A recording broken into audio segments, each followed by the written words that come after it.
Hello, everyone, and welcome to a very special edition of the Winging It F1 podcast with Freddie in Portugal and Adam still touring the US. I've brought two super subs along.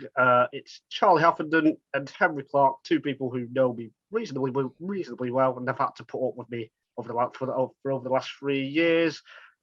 Henry's making his return after 15 months. He was that good. That's only taken him about 15 months to come back. And Charlie is making his debut. How are you guys doing? Mate, I'm buzzing. This is finally the Winging It debut, the long-awaited one. Why haven't you had me on before, mate? Why haven't you had me on before? It's probably best if we don't say. Oh. And Henry? Yeah, no, delighted to be back after so long. It's been too long, but spent a lot of time with you in the last few weeks, and it's realised me why it has been 15 months, I guess. Yeah.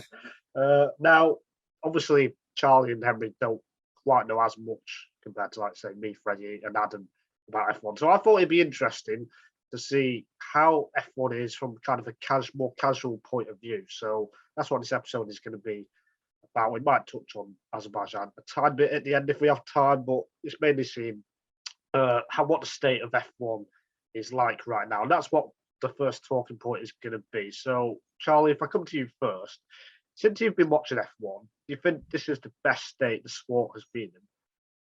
Yeah, I think it's a very exciting state. I think the teams are a lot closer together than they have been a long time. Races are a lot less predictable. I suppose it's kind of established, isn't it, with Verstappen and Leclerc are likely winners every race at the moment, Ferrari versus Red Bull. But even then, it's kind of right down to strategy as to who's going to win races. Mercedes, you wouldn't have predicted at the start of the season they'd be as far down as they have been. It's just kind of mixed up the order a bit, hasn't it? And I'm finding it quite exciting. I think now that cars can get so much closer together as well. I'm not sure you'll know the exact reason as to why, Nigel, but I've noticed with the changes to the cars and regulations that suddenly they can get a lot closer. Like in Monaco, for example, they never would have been as close as they were as we just seen a couple of weeks ago or 2 weeks ago now. So yeah, I'm really enjoying it at the moment. I've kind of had a bit of a mixed time with F1. I started watching like 2008 kind of time until about maybe 2012, 2013. Stopped watching throughout much of secondary school and then only kind of started tuning in again at the start of university back in 2019. So in that middle phase, I didn't really see much of it. I just know it was Mercedes dominance. So it kind of tells me now. Boring bits. Yeah, I missed the boring bits, which is all right to be fair. Kind of, I think it was maybe Hamilton's first Mercedes title, actually, maybe a bit later than I thought when I stopped watching, and then kind of came back in for his 6th and 7th. So yeah, I'm enjoying it at the moment. It's a bit more competitive, isn't it? Yeah, Henry. Yeah, I think the thing with any sport is getting casual. Although sports have all got their hardcore, diehard following, but I think the success of a sport depends on how many people they can get that are like casual fans like myself. I kind of see how many races can F1 get me watching every year is probably a good barometer of how exciting the sport is at the minute. And obviously at the minute this season, I'm watching most races, if not all of them, and unusually for me, sitting through them all from start to finish. So I've always had an interest, but I think you'd be hard pressed to find anyone that would say that they found the bit with, when Vettel dominated and then Hamilton dominated those long stretches. You'd be hard pressed to find anyone that said they lost a bit of interest in the sport around that time. And like I said in that podcast about what would make Lewis Hamilton the greatest sports person that Great Britain have ever had, I said that it would be a year where it's close and he's got a proper challenger and he then goes on to win it. Yeah. Because for me, that his criticism in sort of that, and probably would go down in terms of his legacy in F1, is that did he win seasons that were truly like close in the way that last season was? Obviously he lost last season, but for me, these are, last season and this season, the field's obviously even more competitive due to the rule changes. So this is, I think, Formula One at the minute is in a very good place from my point of view. And do you think it's more so? What kind of attracts you to F1 now? Is it the drivers, the racing, the cars, or something else? Yeah, I don't know. I think it depends what sort of level of interest you show into it, I guess. If you're the sort of person that would binge watch Drive to Survive in a night, you're probably, you get to know the drivers. Like the drivers have now got their own cult followings, haven't they? Like Lando Norris has got a big following, Ricciardo's got a big following, and I feel like, other than the top, they're not the top guys in the sport, but yet they've still got a brilliant, massive following. And yeah, I think in terms of, I don't know. For me, it's more the races that I get invested in and the broader picture of the championship than the actual drivers, because I'm not a diehard enough fan to get invested in those like I would do in a footballer or a cricketer, for me personally. But which is why when the racing is high quality and close like it is now, that's what really gets me engaged. Yeah. Charlie?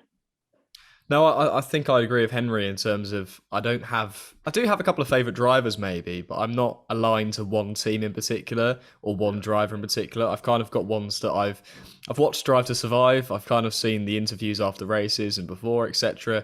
And I'm like, okay, I quite like him, but I don't really have a preference as to who wins races most of the time. It's just I'd rather see a good battle. I quite like a good strategy as well. Even though most of the time I don't quite understand it, and I'm still getting to grips with kind of undercutting and all sorts, and I'm just really enjoying that aspect of it, to be honest. When a race is maybe a bit of rain makes it a bit interesting sometimes, or when teams have to make a tough call, like Monaco, for example. A lot of people found the end of it quite boring because not much happened towards the end, but I found it kind of right down to the wire. These drivers were so close. The way the strategies made it unfold of Perez taking the lead, he wouldn't have done so if it wasn't for the rain and all the uncertainty at the start of the race. So yeah, that's the kind of thing I'm enjoying at the moment. That's what really gets me engaged. And I can't remember the last time I missed a race, to be fair. Like I know Henry was saying he struggles to get through races sometimes, but I'm always tuning in, and I'm gutted when I do miss them, really. Actually, sorry, could I just jump in there? It raised, actually, talking about the weather, it raised a good point that someone said to me at the weekend during Monaco. And I know to a certain extent it's because of the times have changed and the awareness of being safe on the track is, much more than it was back in the day. Yeah. But someone did make a point in that saying, so is F1 just a fair weather sport now? Yeah. Is it just do they not race unless the track's sort of not dry, because obviously it can be wet. That was, at points that was a different level of being rainy and wet, but it did raise a good point actually into someone like me where as Charlie said, that adds a sense of jeopardy. Obviously you don't want to make it unsafe, but one of the things about F1 was that it was, the drivers were tested by the conditions like that. So it did that rate. Yeah, I agree with it to some extent. Obviously, there's the safety thing, but I thought that was an interesting point to come out of the weekend. No, that's a really good point because there's some races in the wet, say in the 80s and 90s, where it was super wet, yet they still raced. And there's no way to race in those conditions now because it's too unsafe, which you can argue it is. But for me, I've always thought, we've got some of the best drivers in the world in these amazing cars. They should be able to handle pretty much any conditions unless it's literally undrivable. And we want to see the best drivers in the world going at it in all kinds of conditions. So yeah, there's definitely a small problem there with F1 not racing in, say, torrential rain compared to, say, 20, 30 years ago. So that's something that's... Do you think it's an issue as well with it being Monaco and not having as much margin for error? If you go off there, you're going into the wall. Make one little mistake, you're in the wall. I know you had Spa before, wasn't it, where the race didn't even it got started for a few laps under a safety car, wasn't it? And they kind of finished off in that position as well. George got his first podium. But yeah, I think if it's a track with a bit more margin for error, a bit more runoff, then I think you can probably get away with it a bit more.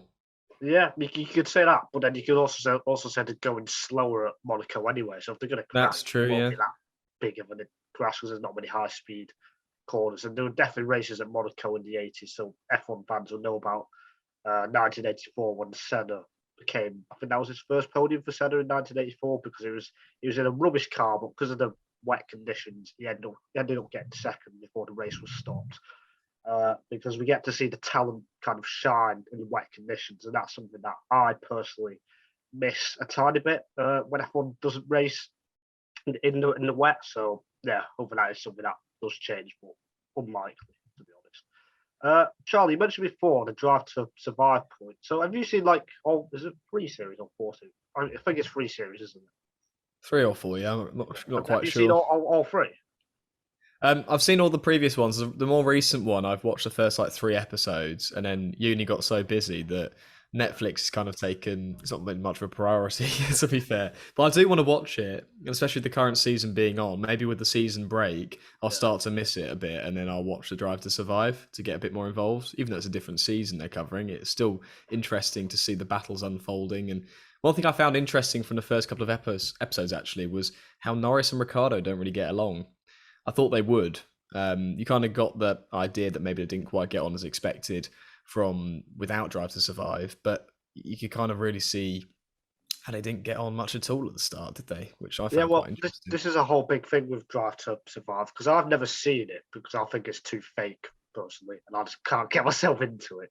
But it does seem to have, especially on the casual side, it's got a lot of fans on board. So is that something that's kind of happened with you guys? I mean, I must admit, this probably sums up my interest in F1. I don't mean that in a horrible way, but when the new series came out, I watched the very last episode when obviously the Hamilton Verstappen. I watched that first, and I plan to come back and watch the rest, and I haven't got around to it yet. But I think that was a great move, and it's obviously a move that a lot of other sports are tapping into now. I think what other is it? Tennis are doing. Tennis is doing one for the Australian Open. I think cycling's doing one for the Tour de France this year as well. And there's Ronnie O'Sullivan when he won the Snooker World Championship, he had Netflix following him as well. So F1 was kind of the pioneer for this kind of sports behind the scenes Netflix thing. And people are absolutely obsessed with the fact that they feel like they're getting their behind the scenes look. So I think that was a brilliant move, a genius move really to do that. And I guess it's hard to see whether that had a tangible impact, but I would be shocked if there's not a lot of people, especially younger people, who didn't end up getting interested in the sport because of that. So that's definitely something. And also it's like they've timed it quite well, that they've also started that when stuff's getting quite exciting, because if that had happened in the Vettel days or the Hamilton, like in that proper era of dominance where, the challenge was fairly non-existent, I would probably say that it might not have worked so well. But now because they're doing it now, I think it was a great bit of timing. I don't know if it's complete coincidence, but yeah, good call by F1. Yeah. Charlie? No, I think just getting to know the drivers a bit better has been quite nice, to be fair. Some people that you wouldn't really know the personalities of otherwise, quite quiet on the grids. It's not like a Sonoda. His personality's really come out on Drive to Survive, and he's someone who I quite like now, but I wouldn't have really known that much about as a casual fan, not really reading that much into it, other than kind of at the weekend, maybe watching a practice section here and there, but not me seeing much of them in the media. To have that behind the scenes feel, go along with them in their car and wherever they're going at home, that kind of thing, like Bottas going off home. I just really enjoy that, to be fair. I think it was very known anyway with like Bottas and his love for coffee and things like that, but just little anecdotes like that what draw me in a bit more and give it a bit of personality, because sometimes races can be quite dull and you don't really get much strategy at all. There's no rain, it's just brilliant conditions, like a brilliant conditions in Monaco. This is a whole discussion in itself as to whether it should still be in the calendar. I think it should, because it's so historic, but that can sometimes be the most boring race of the year because there's no overtaking. So a bit more personality gives it a bit more of an edge for me. Another talking point, because it's not all positive with F1, of course. There's still issues with kind of being behind a paywall in most countries, including the UK. It's on Sky Sports, although Channel 4 do get highlights program on the Sunday evenings, like 3 or 4 hours after the race. Ticket prices are still quite high as well. What do you think? This is always going to be the case in F1, Henry, or can it change?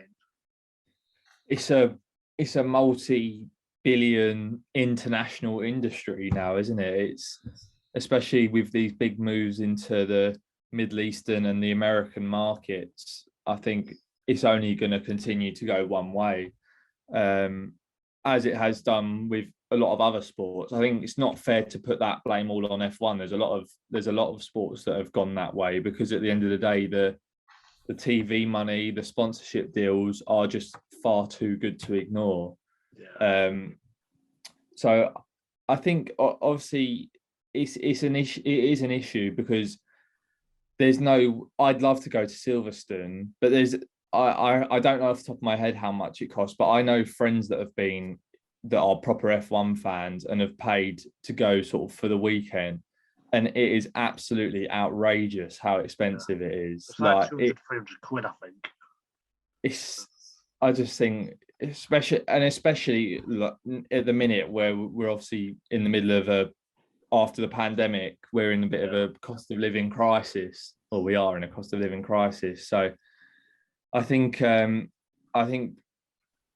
might be a time when, like at the cricket this week at Lords, where there was a lot of empty seats because people just simply said, no, I'm not paying that, and didn't come, and they had to then drop the ticket prices to let people in. So maybe it will all come to a head for F1, but it's got such a massive global audience. I don't think it will ever come to that, really. Yeah. I mean, personally, I think F1 is one of those few sports where it's almost better on TV anyway, because if you go to the track, you only get to see, I know that sometimes big screens and stuff, but you only get to see the car go past once every minute or 2 minutes. So there's that kind of factor as well. You've been to an F1 race, haven't you, Charlie? I think, off the top of my head. No, I've not been to an F1 race, but I did go to the Formula E recently in Monaco with Freddie. So, and that was €30 for the whole thing. Right? I know they do it in one day, so it's a bit different, but I didn't know much about Formula E. I just kind of went along because get to go to Monaco, somewhere that's so historic for the F1, somewhere I've been watching since I was a kid, playing on the games. I thought, if I can see this in person, this would be amazing. See some racing on this track. Yeah. €30. I'm not expecting F1 to be that cheap, because that's just a bit insane, to be fair. That's cheaper than most football tickets. I think for something like F1, where it comes around to a country once, twice, 3 times, depending where you are in Italy, a bit more often than the UK, of course. But I think it does need to be cheaper than it is. It's pricing out fans. It's basically making it an elite sport for fans to go and watch, which we don't want. We want to see people from all demographics that want to go and see it able to, because if you're charging £400 or £500 to go for a weekend, quite often it's more than that. You just can't afford it. As Henry was saying, with the cost of living crisis, that money isn't available. That money is going to be spent on basic needs, and something like the F1 you might not ever be able to watch if it stays at the current price. And even on TV as well, what is it, like £50 a month or something for a Sky Sports subscription? Maybe a bit less than that, but I know the full package, they try and add a bit more on for every single bloody channel you want.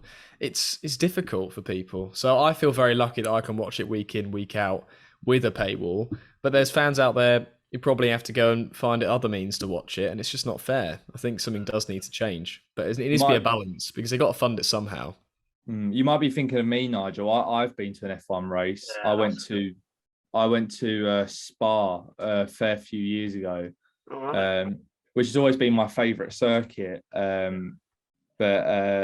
it was like you said, it was a good experience. Like, we sat on Eau Rouge, so we had really good seats. But it was a bit like, what is going on? Like, when they're not in front of you, what is actually going on? And if you've not got like a radio, so you're listening to any commentary without context, it can be difficult to pick up, especially for a casual fan. But no, a fantastic experience. Like, I think you've got to go and do it, because it's great to see it all up close.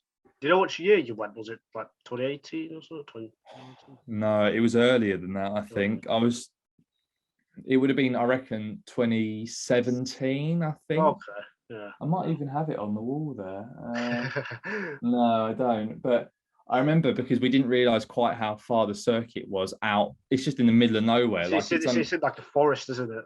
Yeah, they grow like Christmas trees there, and we ended up missing the because there was such long queues out the circuit coming out. We were on this coach. We ended up missing the Eurostar home, the last one of the night. So we had to stay in Brussels overnight, which is quite interesting. But yeah, no, it was a good day though. I still remember it very well. Well, does it bother you where F1 races are or what countries they're in, or do you just turn it on every most Sundays and just watch it? Do you mean in terms of like with the human rights stuff in Saudi Arabia? What that say? Like, because there's going to be 3 races in America, and they're still trying to crack the Asian market, and there's not quite as many races in Europe. Like, does that kind of bother you, or from like a casual fan point of view, or do you just watch any race? I don't get in. I'm not bothered enough with in terms of that sort of location wise. Really, I just. If the race is on, I'll find out what time it is. And I'm more inclined, if I listen to like you guys and then you say, oh, this is a boring circuit, I'm like, well, if I'm doing something else on Sunday, like it's not the end of the world, I'll watch the highlights. But if you say, no, this is going to be a good one, then you're thinking, oh yeah, I'll probably will stick around and watch it. So it's more about the quality of the circuit for me than the actual location. How about for you, Charlie? Yeah, I think just the quality of the track, really. It's something that's going to offer a lot of overtaking, a lot of variety in terms of strategy. Then I'm very happy with that. It's not great seeing the human rights issues, and do these places deserve a circuit if they're not accepting people who are homosexuals, for example? You got Lewis Hamilton having to wear a rainbow helmet to make a point. That shouldn't be a thing anymore. That's a complete separate issue. But should F1 be supporting these nations with completely different views and then kind of put out a different message, put all this what's the word? The you know the signals that people do, and I can't remember the term for it now. But when you put kind of like a rainbow on your profile picture, all of that, the F1 are doing that, but then they're going to countries that don't support that. I just don't understand it. It's hypocritical. So I have a bit of an issue with that. I won't lie, but I'm not that against it that I wouldn't watch that race that was on, if you get me. But for me, it is the main thing is that we get good quality racing. If it's all around the world, I think that's better because it brings in a lot more fans from places that might not have seen it before. You don't have that many races in Asia. I think it probably would be beneficial for it to go a bit more over there. Yeah, I'm not really that bothered, to be honest. No, that's fair enough. I've got some kind of, well, I say it's going to be quick fire, but it might not be. I've got some a few more topics that I want to touch on. DRS, is that an important thing to you guys, or do you want to see it in the sport? Do you not care, or what? It's good. It's good because I want to see. The entertainment is the overtakes, and if that's going to help facilitate them, then I think it's a good thing. I do get it that it should be about driver skill, and but I think it just makes it so much more interesting, to be honest, which is again proper like diehard fans might think otherwise, but for me, that's what I want to see. Yeah, Charlie?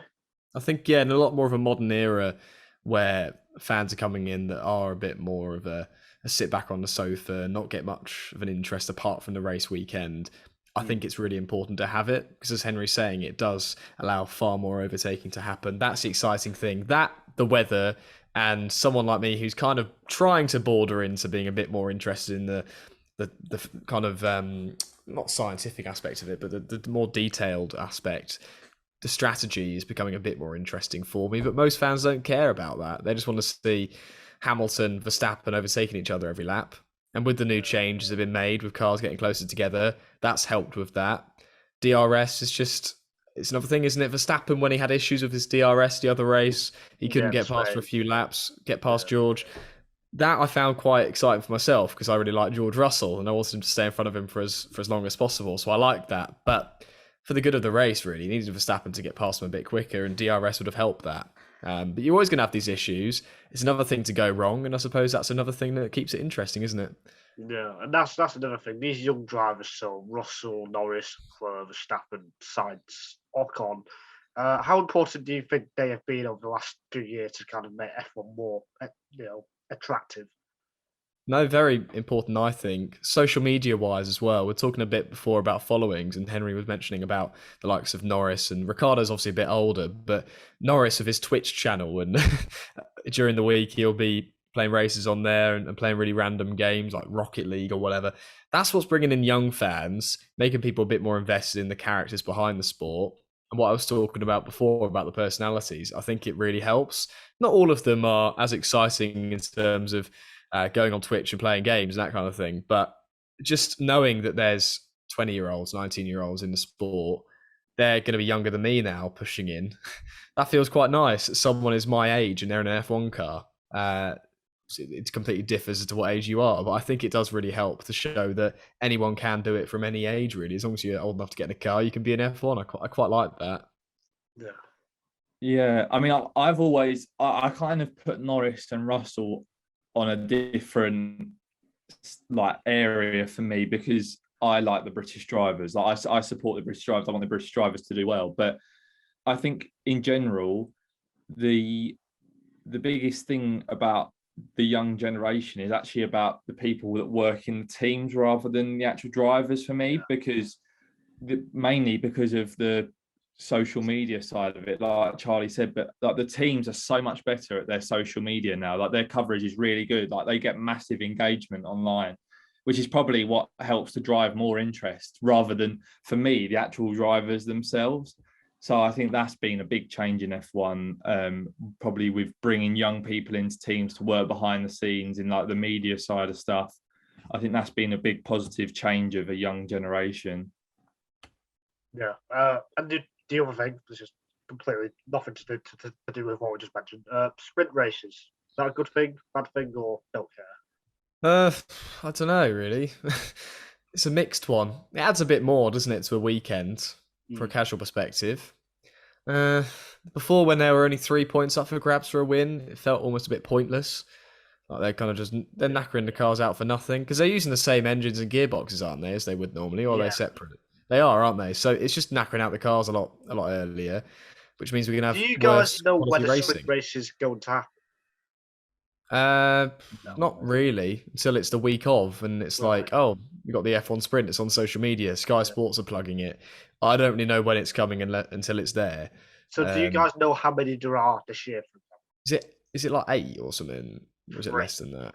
It's 3, right? I thought they were trying to push for more. Yeah, they were, but then there was a dispute over like money and compensation over accidents and stuff. So there's only 3. It's rubbish. It's rubbish, that sprint thing. I think I don't want to see. I want to save the racing for the race day. I want to sort of the battles and the duels. Save it for the race day. I love the qualifying. Admittedly, I wouldn't watch practice. Like that doesn't interest me because there's nothing really riding on it. But the qualifying, I love it when you're watching like the sector times come through. And like you're waiting for when he hits the line, is it going to go like green or red?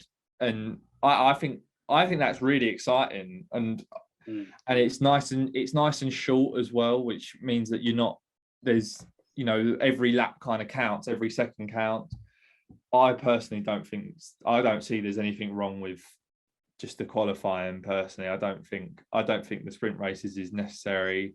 I think it's silly how it adds points to the championship. I just think earn the points in the races. That's what it's there for. Do you want to counter that, Charlie? Well, I think having it like 3 times a year as it is, it does add a bit something different to bring more people in. Oh, there's more racing going on. But I do understand the aspect that Henry's going on about. Let them race on the Sunday. That's what F1's always been about. Why can't it stay like that? Why did they do it, Nigel? Like, why did they bring it in? Because they want something meaningful on the Friday, Saturday, and Sunday. Because the qualifying's on the Friday and the sprint weekend. It's on Friday evening. So when they come home from work or school, they watch it, and then you've got to on the Saturday. But I'm like Henry. For me, qualifying is arguably sometimes a highlight of the weekend. Sometimes, I like qualifying a lot. Like who's going to get out of Q1? Who's going to get out of Q2? And sometimes you got some real shocks in there. Hamilton not making Q2 on a couple of times recently, and that's what I really enjoy about it. But then you get the the sprint race and it reorders it as to the quality of the teams again. It's Yeah. not about the drivers as much, is it? It's more about the car. And then in the race, it's not as mixed as it could have been. So no, I think I'd agree actually that it probably isn't needed. But if it is bringing more fans into it, having a longer weekend, I certainly watch it on 3 days rather than 2 if there's a sprint on. You've got the qualifying, then the next day got the sprint, etc. So I can see both sides of it, but I'm probably more of the traditional side that would prefer it to be gone. But also three times a year. What's the point of that? Either have it or don't have it. And because one, we don't know when it is, and two, every time it comes around, unless you properly know it, you're thinking you don't remember what the rules are from the last time it was on because it's only on. So I just think it adds confusion rather than anything else. I just think I think you either do it and do it all the time, which I wouldn't be in favour of, or you don't do it personally. No, that's interesting terms, from again, because like you guys said, I think most diehard fans like me don't really like it, but it's also interesting to hear that some casual fans don't like it as well. And the actual normal format, do you think the races are the right length, that kind of thing, or could there be any other format tweaks that you guys would make? I think it's about right. Hour and a half. Yeah. See other sports, football, rugby, 90 minutes, 80 minutes. That's the kind of length that you're going to keep people interested until the end. Hopefully won't get too switched off. But sometimes with the football, you want it to be over. It goes to extra time and penalties, and it's like 0-0. You've had that with Chelsea-Liverpool this season on 2 occasions. It can get a little bit boring. And I have football as my number one sport. And I find that a bit too much. It goes on for way too long. All of this kind of half-time entertainment they're adding into it, it even adds even more time. So F1 getting any longer, Henry was saying he's quite enjoying it at the moment, but sometimes even then can't make it through a whole race. It's just going to switch more people off. I don't think any shorter, because then you're losing a bit and you're losing time for drivers to overtake and things to change and safety cars and all that malarkey. But I think it's about right how it is, to be honest. The increased interest in the sport shows you that there's nothing wrong with the race. So if there's nothing wrong with it, there's no need to fiddle with it. So the final couple of things I want to talk about is, firstly, would you rather have a rivalry kind of like last year when we had Verstappen versus Hamilton, Red Bull versus Mercedes, or have a season where, 2012, for example, the first 7 races had 7 different winners, which hasn't happened for a very long time. So would you rather have lots of different winners in a season, or big rivalry like last year? I think I prefer it with more teams involved. I don't think we'll see it again when we get 7 different race winners in 7 races. We might do. Who knows with the way things are going. The regulations changing, making things a bit closer, as I was mentioning before. But no, I think I prefer it. The jeopardy, not knowing what's going to happen. A lot of it going down to strategy. Sometimes Mercedes get it right, sometimes they get it wrong. And I quite like that as a bit more of a casual fan. It's just kind of seeing how it all unfolds. Different things coming in. Said before about the weather coming into it as well. If teams are a bit closer together, seeing people like Ocon on the podium winning a race, it's a bit mental to me, and I quite enjoy it. Russell before at Spa, I know it was a bit kind of unprecedented the way it happened, only getting a few laps in, but him to qualify in the top 3, wasn't it? Was it 3rd he qualified in? Qualified second, I think. Second. Yeah. That to me was someone who really likes George Russell. I really like that. And with the rain kind of, I think that was more what it was rather than the cars being a bit closer together, because Williams are way off the pace at that point. It was just George having exceptional talent in the rain. I just quite enjoy seeing the teams a bit closer together. It's a shame though, because I quite like, for example, Aston Martin, and they're doing rubbish. Is there a way that we can see cars even closer, teams even closer? I'm not too sure. It's unlikely. It's going to have to need. I don't know. I think they're about as close as they can realistically get. I mean, sometimes we've seen the teams converge a bit towards the end of a set of regulations. So maybe in 4 or 5 years, we might see Aston Martin a bit closer and can challenge for podiums and stuff like that. But really, at most, you're going to get 3 or 4 teams challenging for podiums most weekends. So it's unlikely. Yeah, I think the other side of the coin with last season was the most exciting season I can ever remember in F1 watching, with it going right down to the end. I was sat on a train begging we didn't go through a tunnel on the last lap, and obviously a lot of controversy behind that. Should Verstappen have won the title or not? Michael Massey, what's he doing? Lots of confusion with that. I thought it was complete rubbish how they did that. How can they let some cars overtake and some not? I think it must have been a bit of a grey area in the rules, to be fair. But that having more like two teams and two drivers up against each other, that does bring a lot of its quality. But as I said before, I think I prefer it when there's every race. It's not just at the end, kind of when you're thinking, oh, it's all about the title. It's about every race as well. And I think you might see more close finishes if there were more drivers and teams involved anyway, and you might still get a bit of that. So now I'm more of a fan of the 4 or 5 teams who can win races rather than the proper kind of 2. Do you agree with that, Henry? It's weird because for someone who consistently bashes F1 for not being competitive enough, I actually don't think I do, because I don't know. There's something about rivalries between 2 or 3 drivers, for example, that are they're just different. I think, aren't they? Like last year with Hamilton, Verstappen. I mean, it made for some really cool like promotional stuff, didn't it? Like especially with Sky, like the stuff they did around it coming down to the last race. I think they're the things that you really remember those seasons as standout seasons when there was 2 drivers that were sort of maybe a bit clear of the rest, like Raikkonen and Hamilton and things like that. They Rosberg and Hamilton. Funny enough, they always seem to involve Hamilton, but for me, there's just something about a duel or something like that that really is different for me over the season, where it goes backwards and forwards all the time. You don't between a couple of drivers, but again, that's probably because I don't get invested. I don't really care unless Hamilton or unless one of the big drivers has a rubbish race. I don't really care who finishes past 4th, to be honest. That's just me. I don't get invested in what team finishes at the bottom, who finishes higher. But I like it when there's just a 1 or 2 or 3 drivers who are proper fighting it out over the season. I just think they're more memorable seasons, in my opinion. I'd have to agree with that, because I think thinking about other sports, like say football, for example, in the Premier League, we've got Man City and Liverpool right now, outstanding quality. And then even in the past with Arsenal and Man United, I think there's a bit more intensity almost. I think that was the same last year with Verstappen and Hamilton, with the incidents they had, the collisions, and then Horner and Wolf, with all of the talk off the track. I just always prefer that rather than having a few more different winners over a season. I kind of like the almost back chat off track, but just as much as the on track stuff. So yeah, I think for me, I'll just. I mean, obviously, if there are 7 or 8 winners in a season, that'd be really good as well. But if I had to choose, I would just about choose 2 or 3 drivers battling for the championship. Well, it's a bit like.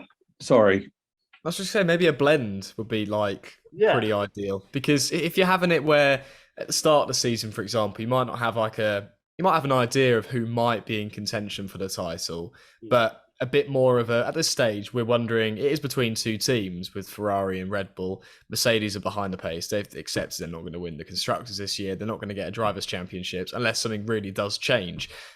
I think even now, though, you've got Leclerc, Verstappen and Perez. Perez is even in the conversation here. I find that quite exciting. But if you had even an extra team in there, making it 3 or 4 rather than 5 or 6 or whatever, say you brought in Mercedes into the mix as well, or like a McLaren or someone like that, then at the start of the season, you've got a bit more uncertainty. You're obviously going to get at some point, you're going to get a few drivers who win more than others, and you're going to get a couple of clear favourites. And then you've got that rivalry between these 2 or 3 drivers again. So I think if you can find a balance, which is probably what we're going to get in the next season or 2, I reckon, then we're in a great place. What were you going to say, Henry? What was I going to say? That's a good question. I forgot. Rudely interrupted you, and you've completely forgotten. Oh, I remember. what I was going to say was about arguably the most enjoyable era of tennis was when Djokovic, Nadal, and Federer, and then a little bit of Murray were all fighting it out for all the majors. Yeah. And I think that when you get that sort of, especially when that goes on for years and years, obviously we're probably not going to see that maybe with Hamilton and Verstappen, just because obviously Hamilton is coming towards the end, although he's not at the end, but he's coming towards Leclerc, though. Could. Yeah, so this could be the start of the next big rivalry, which rivalries are healthy for the sport and they're good to grow the sport around. So I think for me, it's when there's two drivers or two or three drivers as standouts. I think even though it's, you know, it means that other teams aren't going to win races, but for me, top level sport is about being the best of the best. And I think in F1, especially diehard fans, they love to reminisce about, Senna and Prost, or Schumacher and Hill, or Schumacher and Hakkinen. And each of those rivalries had probably 3 or 4 seasons of, you know, a proper championship fight each year. So if that can happen between Verstappen and Leclerc, I think that'll be very healthy. Yeah, I also like how they grew up racing together in go-karts. And they've got that whole backstory to it. A lot of people probably don't even know that, right? But that is such a cool little fact that they were growing up racing together in the same championships as juniors to come through the ranks, similar ages. It is very exciting to see. And they're quite different. They're quite different people as well, aren't they? Yeah. Verstappen's a bit brash and a bit more sort of vocal, whereas I feel like Leclerc is quite happy to go a little bit more under the radar, really. So it's quite a nice dynamic. It'd probably make, in 30 years' time, probably make quite a good film if they end up having a decent rivalry from when they were kids. Yeah, definitely. And I think the final thing is kind of talk about rivalries. Russell versus Hamilton, 2 British drivers at Mercedes. Russell is, I think, 34 points ahead of Hamilton off the top of my head. I think most people would say he's been better than Hamilton this year, which is a small surprise because Hamilton is a 7-time world champion and Russell is joining a new team. Well, if you ignore his Williams thing when he joined F1 for the first time, but he's joined in a new team for the first time in his career. That isn't his debut. That made that a lot more complicated. Well, yeah, that rivalry there. Well, it's not even a rivalry yet, but that battle there. What have you guys made of it? Are you surprised that Russell is ahead of Hamilton? I don't know really. Again, it's hard to say when the Mercedes has had such big problems with the porpoising or the bouncing, basically. It's so hard to call at this stage. It is very interesting how that Russell's jumped into this car, but from what I can understand, when there's a rule change or a regulation change, it can almost be like stepping into a new car again. Yeah. So I don't think, you know, people saying that it shows that Hamilton's done or, you know, Russell's a better driver, it's obviously far too early to draw conclusions like that. Yeah. But Russell's obviously got a little bit about him, hasn't he? Everyone can see that he's got a lot of potential or whatever. And also, you know, he says it is, but is Hamilton's complete and utter motivation and heart in it still? You just don't know. I think it would have been as going into the season, but when he's, you know, struggling to get out of qualifying and having such terrible issues, and wasn't it in Monaco, like where the porpoising sort of came back for Hamilton in qualifying, and he said like it was, I can't remember what he said it was like, but I remember thinking, wow, like he's just not happy with that car at all.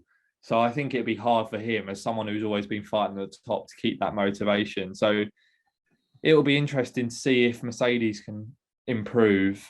Will Hamilton be back on that, up at Russell's level? But for me, it's more about, it's great that there's a successor to Hamilton's throne clearly waiting in Russell will hopefully be challenging in amongst the Leclercs and Verstappens and stuff like that. Yeah, Charlie. Yeah, it's actually quite interesting to see with the standings. You were right about the 34-point gap between them. You can tell you're a proper ultra fan, can't you? Knowing the exact points between different drivers. I've always loved Lewis Hamilton. He's always been my favourite. Typical sofa watcher of F1, that to say. But he's British. He's an absolute legend of the sport. One of the greatest British sports people of all time. He's going to be up there, isn't he? But George Russell, from the moment he kind of stepped into F1, I thought, I quite like this guy. He's quite good, isn't he? And this Williams is really struggling, getting the odd point here and there, challenging. When he got his first points, I was cheering on. And when it was in Bahrain, wasn't it? When he got the Mercedes seat for that one race, I was gutted when it all fell apart for him. I thought he had such a good drive that day and then kind of fell away. And I was completely gutted. So to see him in a Mercedes now, and now they're not competing as much, it's a real shame. But you're seeing in this car that's struggling that Russell is outperforming Lewis near enough every race, right? And he's got more podiums. He's got 2 to Hamilton's 1, I believe, anyway, isn't he? It's very good for me to see, and it's got that new era feel of it. Hamilton, I would have loved to have seen him get that 8 title and beat Schumacher. I just don't think it's going to happen. Surely, unless Mercedes, they know they're going to come back fighting next year and be right in amongst the mix, he's probably going to go, isn't he? Like, would he stick around if he's going to be 5th, 6th in championship fighting with Norris? He won't do a Vettel, will he? He won't stick around. No, I don't think he would. He wouldn't go back to McLaren, would he? He's contracted till next year at Mercedes, so can he get out of that early if he wants to? He's Lewis Hamilton. Surely he can just I just don't think it would be a good look for him if he left because he's not at the front. I think he always needs to stay for a bit longer to, for his legacy perhaps, and also because he's won a race in every single season he's competed in F1. So he's still got that streak to try and keep up this year. So whether he can win a race, who knows? But I would be surprised if Hamilton left at the end of next year, 50-50 right now, I'd say. Okay, I'd love to see him stick around. I just hope he can get up there fighting again, because Lewis Hamilton is such a character. It's one of the reasons why so many people are involved in F1 and enjoying it. I want to see him fighting with Verstappen for years to come, and Leclerc now as well, and even Perez. And I want to see a bit of a rivalry unfold between George and him, because they're very friendly at the moment, going kind of skydiving, aren't they, and surfing and all sorts. I want to see a bit more of a rivalry on the track away from it. But at the moment, George just seems to be doing an outstanding job. Isn't it top 5 every race? Is it top 6? Yeah, top 5 every race. That's just incredible. Yeah. That is ridiculous. We saw him qualify really well for Williams and completely outperform that car. He's now outperforming a poor Mercedes. And just imagine what he could do if Mercedes were up there with Red Bull and Ferrari this year. It's quite exciting, really. Yeah, definitely. Yeah, I think F1 is in a pretty good place right now with the drivers, with the racing. So, hopefully it can continue. But, I think the final thing I've got to say is thank you to Henry, thank you to Charlie for joining me on the podcast for the second and first time, respectively. We should be back after the Azerbaijan Grand Prix this weekend. Myself, Freddie and Adam, I think we should all be free, hopefully. If not, then, oh well. But yeah, if we are, then we will have an episode. Let's get your super subs back on. Yeah, I know. Yeah. So yeah, until then, we will see you next time. So bye. Take care.